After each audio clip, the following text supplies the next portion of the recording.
all. Again, for record-keeping purposes, since this now is an official board meeting, I'm Meryl Pond, co-chair of the New York City Workforce Development Board and executive vice president of the Partnership for New York City.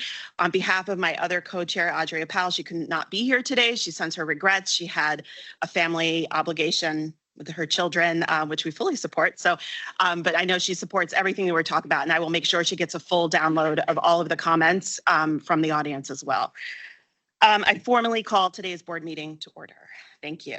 So originally, my talking points, I was going to essentially repeat everything that had been said to the council about the committees being disbanded and the local plan work and how we're moving forward, because this is now an official board meeting. I'm not going to do that because everybody has already heard it. So, and I know that the members of the public who joined us for the board portion were also part of the council portion. So if anyone has questions about that or needs some additional color, please come up to me after the meeting and I will certainly fill you in, but I want to be mindful of everyone's time this morning. With that, I'm going to move to the next part of the agenda. We've been having ongoing small group discussions with the Mayor's Office of Contract Services, and this is essentially for an issue that all of you are very familiar with, focused on the payments to nonprofit providers. So we've been continuing. There was also a shift in leadership at MOX relatively recently. So we have been working at the staff level to get as much information and answer queries that we're getting in from particular providers and making sure that they get elevated. But that's not a solution. That's only the ones who are willing to make the most noise are getting the attention. So we're trying to shift to a system-wide approach and fixes where we can put the right pressure. We are going to be re-upping the meetings with MOX in the next week or so. We're working on scheduling that. I'll be in touch with folks to see if you're able to join, but also we'll certainly share what we learned from the board on those conversations and also where we need to go on advocacy and making noise, because that issue is huge. It's not going away. It's only getting worse. I'm very aware of the issues, although I did get a glimmer of some good news this morning, which is fantastic. There are efforts being made. People are focused on it, but much more needs to be done, and it's only going to get much worse for providers out there. For the budget process, some of you have asked about the role of the board. Like, what is the role of the board versus the role of the executive committee of the board versus the role of the council? On the role of the board, one of the key functions under WEOA is for the local board to approve the budget. For the sake of transparency, we're going to have a new process just to make that clear for everyone. Both the city agencies that administer WEOA, so it's DYCD and SBS, will present their proposed budgets for the coming year to the executive committee. The executive committee will go through process of answering questions, getting more detail from the agencies about the various budget pieces, components. And then once we feel like we have a full package of information and all of the most basic questions are answered, we will then come to the board, present those packages, present those information, open it for questions from the board, but then the board will actually be the ones to vote on approving the budgets. And this is a bit different than what we've done in previous years, but we want to make sure that the board members are fully aware of their role, but also have all the information that they need to approve those budgets. So we will start that process with the next round. We're starting to meet with some of the agencies in the next few weeks about some of them big contracts that are coming up. So then we'll provide that information to the full board as makes sense. What I've learned, and this is, is that these things often happen. It's like, hurry up and rush. It's like, okay, well, we need this approved now. And I'm like, okay, well, we have questions, so we need some time. We're going to be working with our agency partners as we move forward with this new process to make sure that there's plenty of time built in for both the executive board to get their questions answered and also for the full board to get their questions answered before we vote, because that is the most important role of the board moving forward, is to make sure that these dollars are spent in a way that makes sense to everyone. We have two items. I'm so sorry. I'm going to stop right there. Anyone have any questions or comments they'd like on this? No? Okay. Cass, nothing? No? All right. We have two items to vote on for today. The first is the meeting minutes from our last meeting on February 6, 2025. You should have all received a copy of the minutes and have had time to review. Do I have a motion to approve? Thank you. Motion to second? Great. All in favor? Aye. Great. All right, the next one is the funding transfer reconciliation. The second item for consideration is a resolution to approve some transfers within the WEOA adult and dislocated worker funding.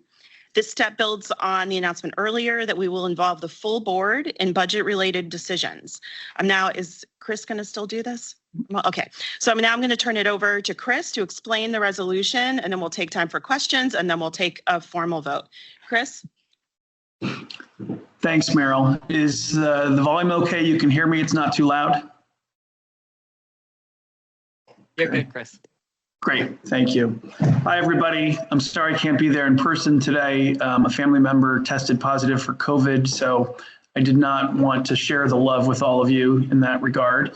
But I'm here in spirit and I'm here virtually. So wanted to walk you through this. This board has considered this kind of resolution in the past, although this one is just a little bit more complicated than we've had before. So this is a resolution to make two funding transfers. The first is to transfer $16 million from the dislocated worker funding stream into the adult stream, and the other is to transfer $2.5 million from administrative into program. And as you may recall, the way that the WEOA funding works is it's formula based. So first there's a formula which dictates how much each state gets for each stream of funding, adult, dislocated worker, and youth. And then the state applies a similar formula to determine how much each local area gets in New York State. And so we get our money, but it doesn't necessarily match the customers that we see. You can see on this chart that our current program dollars, and this is for the current program year, PY24 is basically fiscal year 25. We have about $31 million in adult funding and nearly $28 million in dislocated worker funding in terms of program. And that's a 53 to 47% blend of funds. But when we look at the actual customers coming through our door, about 80% are adults and 20% are dislocated workers. So we need to right size the dollars so that they match exactly to the customers that we're serving. And thankfully under WEOA, it is completely permissible for local boards to transfer up to 100% of the funds from one pot, adult or dislocated worker, into the other. And we have done this before. Next slide, please. So this is a little bit more detail, but I wanted to kind of walk you through what the transfer means in terms of the dollars. Okay, so as I mentioned before, we have 31 million in adult program dollars and just under 28 million in dislocated worker program dollars. We also have 6.5 million in administrative funds. Administrative funds are basically the sort of back office activities that are important for supporting WEOA. So the first transfer number one, would see a shift of $16.5 million from dislocated worker into adult. I already walked you through that. Transfer number two would move 2.5 million of administrative dollars back into program. We like that, right? We want to maximize the amount of money that we spend on programs. WEOA automatically sets aside 10% for administrative, but essentially small business services, to their credit, is saying we don't need that much this year for administrative, and in fact we want to invest that into program costs.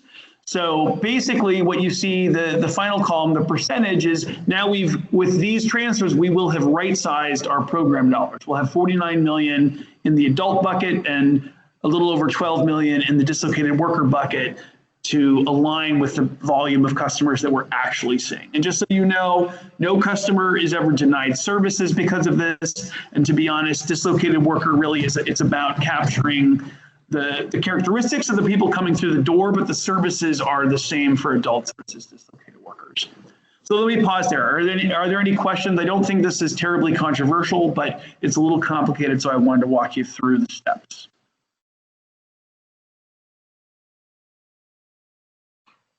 Hi, Shahyla Stevens with EDC. I understand that it sounds like the dislocated workers will not be denied services, but I would like to understand what programs will be impacted with this reduction in budget to the dislocated worker services or however you guys categorize it. I just want to understand a little bit more about what's going to be reduced or taken away as a part of this budget transfer. So nothing is being taken away from customers. Basically, this is an accounting exercise, right? We're saying we get 53% of our dollars in the door for adults and 47% of our dollars in the door for dislocated workers. But the people that actually walk through our doors, it's 80% adults and 20% dislocated workers. So we need to make sure our dollars match those people because that's how we get reimbursed by the state. So there's nothing that's changing other than we are just right sizing as an accounting exercise our dollars to match the people that we're actually serving. And these percentages reflect the percentage of people that we've served over the course of this fiscal year. And this is where we expect to be on June 30th, which is the end of the fiscal year. So nothing's being taken away from anyone. We're just readjusting. Is that clear, Shaila? Thank you.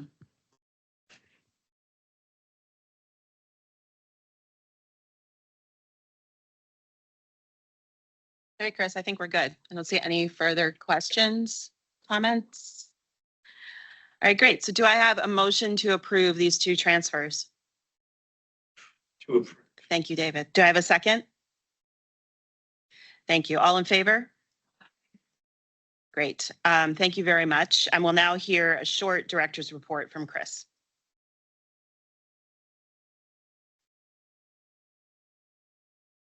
Hello again.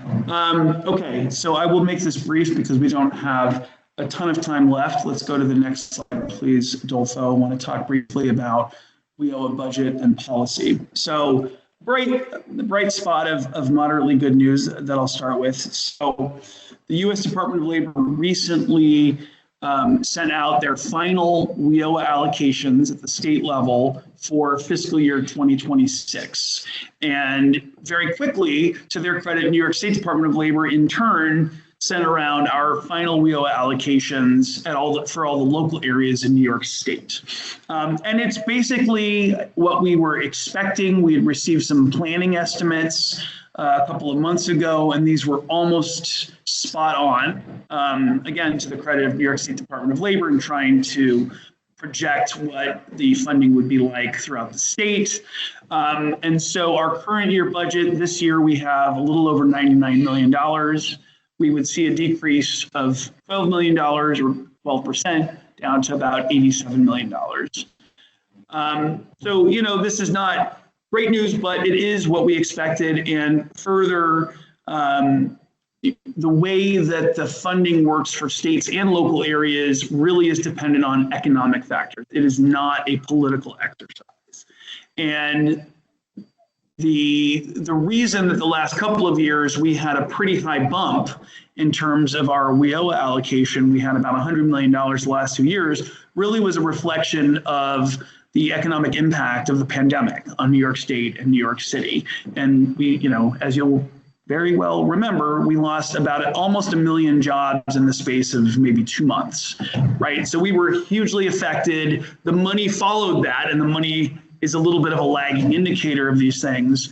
But now things are starting to correct themselves a little bit. New York State is doing a little bit better compared to the national average. New York City is doing a little bit better compared to the other the average of New York State. So New York State as a whole is seeing a decrease. It's not 12%. We're seeing a little bit worse of a decrease because we're doing a little bit better compared to other parts of the state. So I just wanted you all to be aware. And there's another piece of this, which is that WEOA is a little funky in that it is forward funded. So Congress right now in the one big beautiful bill is a proposal for federal fiscal year 26. But WEOA is actually already locked in for fiscal year 26. It's basically determined in the FY 2025 budget. So it's always a year ahead. So we are certain about dollars for the upcoming year. It is FY 27 that is question. It's a question because we don't know what's going to happen with the one big beautiful bill.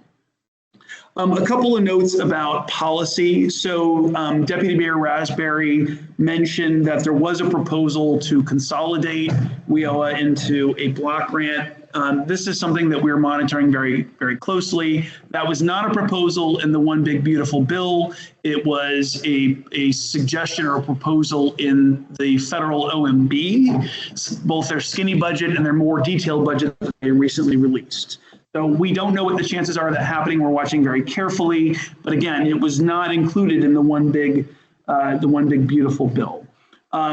There are some things that are concerning. A couple of the speakers earlier alluded to them, and we're watching them very carefully. Medicaid, the Congressional Budget Office is projecting, I think, a decrease of $700 to $800 billion in Medicaid spending over the next 10 years. That is a big area of concern for us. We also note that what Brent mentioned around Job Corps, that there's a pause on the program, which effectively is ending the current program cycle for the current participants. AmeriCorps similarly was paused, although I think I heard that at least in New York City, the folks have the ability to return for the last month. So that's a small silver lining. We're also carefully monitoring. There's a proposal to eliminate the Economic Development Administration within the Department of Commerce. New York City has a very large, nearly $19 million grant. Good Jobs Challenge and New York City Talent and HRA are partnering on that. And we're also keeping an eye on the Senior Community Service Employment Program, which was proposed to be zeroed out in the federal OMB budget. So we are working very closely with our colleagues at IGA and the Federal Legislative Affairs team, and we want to continue working with all of you to monitor and to take action where we can. Next slide, please. And I apologize that I'm zipping through this, but we just don't have a lot of time. Some good news. In terms of WEOA Performance, I have talked previously, and Yuri from Small Business Services has presented previously about the WEOA Adult Credential Attainment Rate. It is a WEOA measure that we have not passed for the past 2 years. One thing that we want to make very clear is that our adult training programs perform exceptionally well. They're very good programs. They yield a high level of credentials for the participants. They are very much employer informed, and people get jobs. But we have not been fully capturing and reporting the data to reflect this high level of performance. But the good news is that based on some early data from the New York State Department of Labor, and thanks to some really Herculean is the right word, efforts by Small Business Services, we will exceed our goal this year. New York State Department of Labor has been very helpful in giving us data early every month, and it's not something that they normally do, but they know that we've been working on this challenge for a while now. And I'm very pleased to report that the current credential attainment rate, if you look at the chart for adults, we currently have 62% showing, this is the participants in training, what percentage have a credential, and our goal is 54%. So we're at 115% of our goal. And so we're very, very confident that that won't change, or if it changes, it'll change ever so slightly between now and the end of this month, which is the end of the performance period. So huge kudos to SBS. We're thrilled to meet this goal. We knew that we were actually doing the performance, but it was not showing up in the data systems. We're really happy that we will pass it this year. Next slide, please. Hi, Chris. It's Katie. Can I ask a question? Hi, Katie. Go ahead. It's your friend here. Page 20 of this, the Workforce Development Board from SBS, the memo, the occupational training subtotal does not reveal those numbers. So can you just tell us where that comes from and why this memo has 691 enrollments and only 321 completions for this year? Sure, I can speak to the credential measure, and then maybe somebody from SBS wants to respond to the second part. So this measure, it actually reflects individuals who finished training in calendar year 2023 and have been able to demonstrate a credential since then. It has nothing to do with completion rate. It only has to do with actually receiving a credential. So it Okay, doesn't, got it's it. not matched up to the current trainees. I don't know if Yuri is in the room or somebody else from SBS that wants to respond to the part about the number of people who have completed. I imagine that there may be a number of folks who are still in the middle of training and haven't had a chance to complete yet. But would somebody from SBS like to Right, no, respond to that? I think what the confusion here is the PY 2025. You could just say that's FY or calendar year 23 in the slide, and then it would stand on its own. Got it. Okay, understood. Yes. So these are our current. This is current year performance under WEOA, and we're doing well. Full stop. Okay. Next slide, please. And I'm going to wrap up here fast. I know we're at time. Both Deputy Mayor Carrion and Doug mentioned this previously during the council meeting, but Deputy Mayor Carrion, our acting executive director, Doug LaPerry, and SBS Commissioner Gross announced last week several new city investments in the nursing pipeline last week. One of those was $1.6 million over 2 years for the Nurse Fellowship Academy. And this is a really critical investment in the infrastructure to help make sure we have the nurse educators who can help train new nurses in clinical positions. It's absolutely vital to building a stronger pipeline. And we wanted to mention it because the Workforce Development Board Executive Committee passed a resolution last year updating the self-sufficiency policy under WEOA.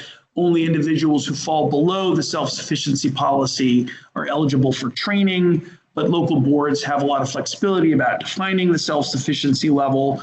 The executive committee set the level at about $90,000 of income and allowed for some exceptions up to 25% of the annual budget in cases where there was a compelling labor market rationale and if a majority approved in writing. And this was one of the couple of exceptions that the executive committee has approved, and we were thrilled to be able to announce it and launch it as a critical way of addressing the nursing shortage in New York City. Okay, with that, I'm a minute over, but thank you all very much. Meryl, I will turn it back to you. Thank you, Chris, and I hope you feel better soon. Any other questions or comments? Seeing none, thank you very much for attending the meeting today. We'll be in touch about the next 2 quarterly meetings, as well as the other board activities, as well as that aforementioned local plan. Do I have a motion to formally close today's meeting? A second? All in favor? Aye. Thank you very much. Have a wonderful day.